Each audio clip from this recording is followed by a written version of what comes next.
So after the Spirit Box session on Boxing Day, the house definitely got a little more active. As you can see and hear in that clip, not only was this particular night noisier than the rest, it was also sort of home to a couple of light anomalies that I thought were really, really interesting and definitely worth talking about in a video. On top of that, it's kind of as I've described in the past, where you can almost track the movement of the spirit through the house, starting here in the spare room, making its way downstairs into the living room.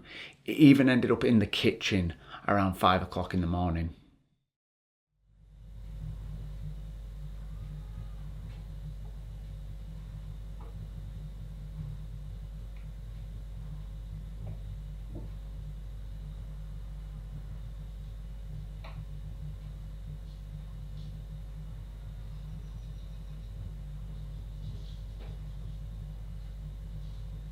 Now I know there wasn't a right lot of actual kinetic activity, movement of objects or anything like that. It was mostly noise, but here's where it gets particularly interesting. So starting in the spare room at the beginning of the clip, there is a light anomaly on the bottom left making its way into the middle of the room.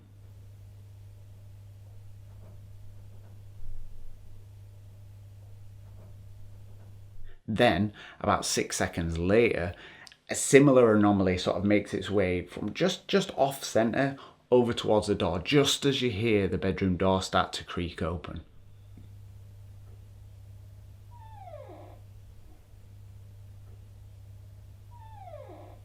I mean, this interaction alone would have warranted a video. Like that chain of events is absolutely amazing. The only thing I regret is not having a camera actually on the door at the time to actually capture it moving open, but it doesn't stop there. So once the noise of the sort of like the footsteps and the creaks makes its way onto the landing and starts to make its way to the stairs, there is another anomaly that comes from the top right past the camera's IR light as if it's heading downstairs.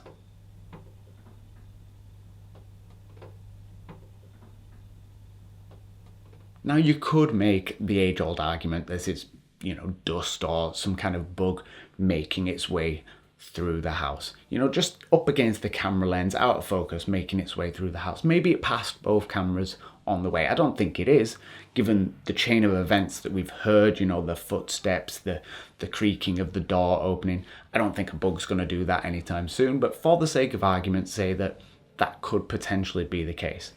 This last anomaly, for me, is what really cinches it. Now, at the bottom of the stairs, as the footsteps sort of reach the foot, you can see an anomaly shoot from left to right behind that dividing wall, not in front of it, not overlaying it in any way, shape or form, behind it. It actually disappears behind it. Now, not only is this shape not spherical, not circular, like an out of focus bit of dust or a bug would be, it doesn't overlay that wall.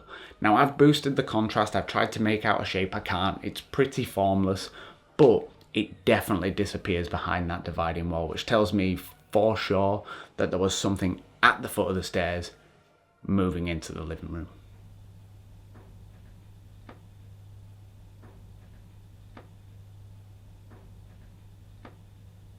And so all of this just culminates into just a fascinating chain of events and some really interesting footage to watch. And I hope you guys agree, but I mean, capturing even just the faintest anomaly like this so early into my return journey back into investigating the paranormal is exciting. Like it fills me with so much excitement. I just want to dive head first into all the investigating and just push things as far as I can and capture as much as possible.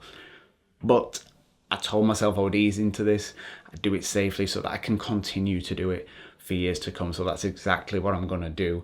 Despite wanting to dive head first, I'm going to temper that excitement and just ease back in as much as I can. Now, I am almost up to date on all the footage. December is completely done now. I've been through all of that. There's a little bit of January left, and then that's it. We're up to present day activity and investigations. So thank you all so much for watching.